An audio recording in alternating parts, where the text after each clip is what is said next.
नमस्कार दोस्तों, मैं डॉक्टर आचार्य अतुल विशिष्ट आपका अभिनंदन करता हूं। दोस्तों, आज हम बात करते हैं कि हमारे जो सनातन धर्म में जो पूजा पाठ है, जो भक्ति है, वो किस तरह की होनी चाहिए।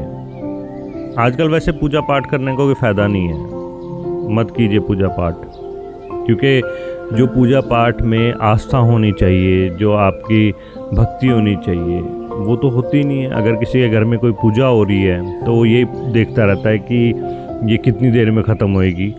मन में उसका ध्यान पूजा में नहीं होता, उसका ध्यान होता है कि बस अब क्या, कितनी देर रह गई, अब क्या रह गया, पंडित जी और क्या करवाएंगे।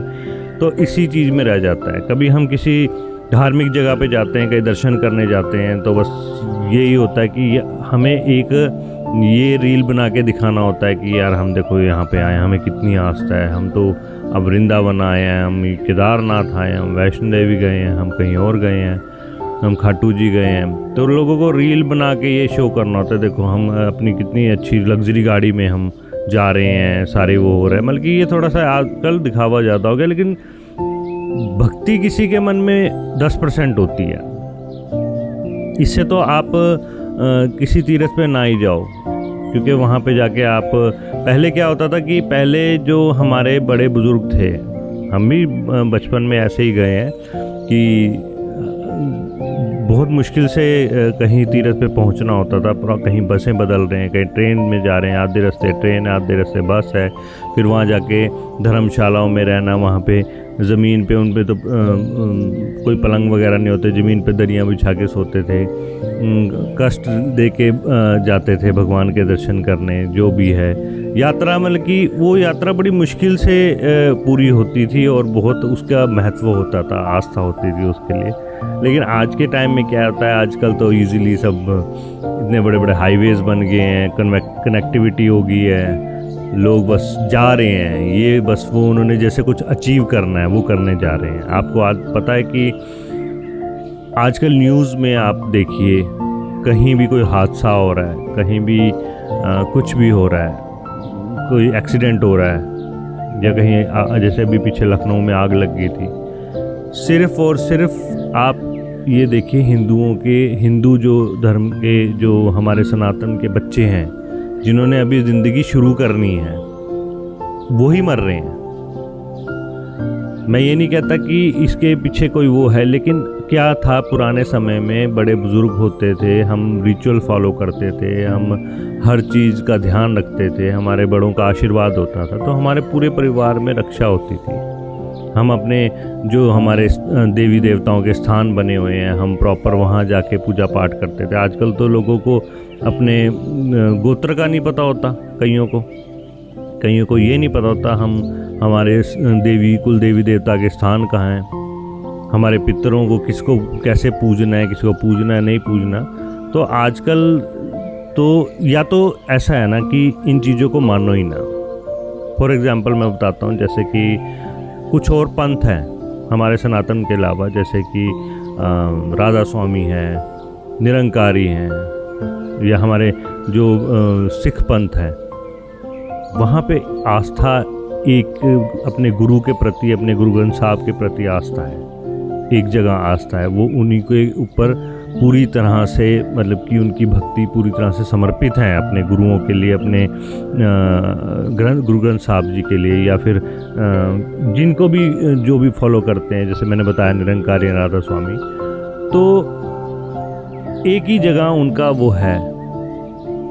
हमारे यहाँ क्या है कि हम पूजा सबकी मानेंगे, सभी को, लेकिन पूजा किसी एक की भी नहीं करेंगे। भगवानों के ऐसा निरादर होता है। अभी एक बहुत बड़ा मंदिर है चंडीगढ़ में, वहाँ हमने देखा कि एक बड़ा मंदिर बीच में, उसके चारों तरफ अलग अलग छोटे छोटे मंदिर बने हैं, और वहाँ पे भगवान की मूर्तियाँ ऐसे रखी हुई, जैसे लोग ऐसे मत्था टेक रहे हैं, जैसे कि पिंजरे में किसी जानवर को रखा होता है, ऐसे वहाँ पे मंदिर बना रखे हैं। तो कहाँ भगवान ऐसे टिकेंगे और कहाँ आशीर्वाद देंगे? ऐसी जगहों पे भगवान होते हैं? केदारनाथ में जो इतना जो जाके हाहाकार मचा रखा है लोगों ने, क्या भगवान जो शिव थे वो पांडवों से भाग के वहाँ पे जाके गए थे वहाँ पे, और इतने एकांत में गए थे, वहाँ की तो एकाग्रता भंग हो गई, सारी सब कुछ ख़त्म हो गया वहाँ पे। अब तो सिर्फ वो रह गया, बस वहाँ पे जाना है, बस केदारनाथ जाना है। पहले लोग जो पुराने समय हमारे बड़े बुजुर्ग वो कहाँ कैसे यात्रा करते थे आप सोच भी नहीं सकते। कोई साधन नहीं होता था, कोई पैसे नहीं होते थे किसी के पास, आधे लोग तो वापस ही नहीं आते थे। तो इसीलिए वो, लेकिन उनको जो पुण्य मिला है, उनको जो आशीर्वाद मिला है, उसी की देन है जो आज हम इतनी अच्छी लग्जरी लाइफ जी रहे हैं। हमारे बड़े बुजुर्गों के जो उनके जो पुण्य उन्होंने कमा रखे हैं, उसी की बदौलत है जो आज हम इतनी अच्छी लग्जरी लाइफ जी रहे हैं। लेकिन हम उसका बिल्कुल भी पालन नहीं कर रहे हैं। लोग बड़े उसे ठाठ से बताते हैं। एक नई चीज़ बताता हूँ, बड़े ठाठ से बताते हैं कि यार हमारे तो शादी में फेरे हो रहे थे, हमने तो पंडित जी को बोल दिया जी ऐसा है, आधे घंटे में करके पास से करो और हमें ज़्यादा टाइम नहीं लगाना, बस जल्दी जल्दी कर दो। अरे भाई तुम शादी कर रहे हो, तुमने एक नई जनरेशन को जन्म देना है, नया आगे भविष्य बनाना है। क्या पता वो बच्चा जो आपके आने वाली संतान हो, कि आप देश का भविष्य बने, वो कोई बड़ा मंत्री बन सकता है, कोई बड़ा IAS ऑफिसर बन सकता है, कोई बड़ा लीडर जो देश को तरक्की करे, एक नया मोड़ दे। क्या पता कौन है। तो आप उस चीज़ के लिए आप बाकी चीज़ों में इतने उलझ गए, इतने अपने आप को थका लिया है, नाच गाना कूदना शराबें पीनी, इन सब में इतना वो थक गए हो कि आपसे बस एक फेरों में नहीं बैठा जाए, जो विवाह का सबसे ज़रूरी पार्ट है। उसके बिना शादी अधूरी, तभी तो शादियाँ होती नहीं है, टिकती नहीं है। मैं तो जो पंडित जी हैं जो फेरे करवाते हैं, मैं उन्हीं से भी अनुरोध करूंगा कि आपके पास जब भी कोई विवाह कराने का है, उनको बोलो कि इस मुहूर्त में होना चाहिए और इतनी देर होगी, पूरी विधि विधान से होगी और इतनी आपकी दक्षिणा बनेगी। उस हिसाब से आपने पहले से उनको बता देना है और पूरी विधि विधान से विवाह और पूरे मुहूर्त पे विवाह होना चाहिए।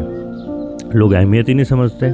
लोग पूजा पाठ को मजाक बना के रखा हुआ है पूजा पाठ का।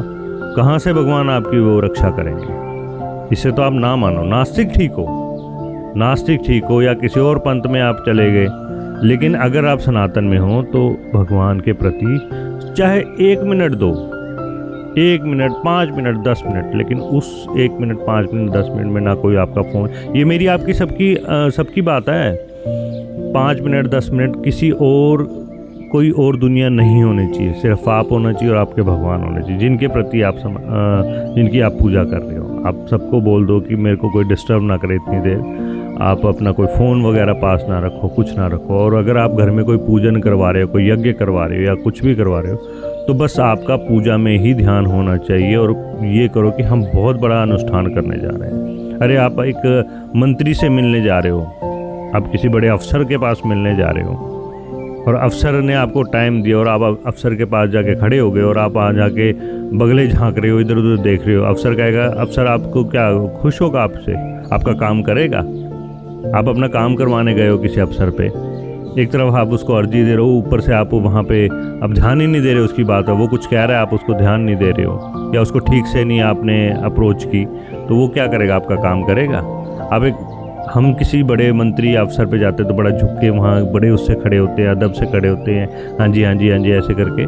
लेकिन हम जब भगवान की पूजा करते हैं तो भगवान कौन सामने देख रहा है, कोई इधर देख रहा है, कोई उधर देख रहा है। जब पूजा हो रही है और ये हो रहा है, अभी यार टाइम कितना हो गया, पंडित जी कब ख़त्म करेंगे पूजा, तो इसीलिए उस पूजा का कोई फ़ायदा नहीं है। तो अगर आपने भगवान को मानना है तो पूरी आस्था से मानो, अदरवाइज नास्तिक बन जाओ।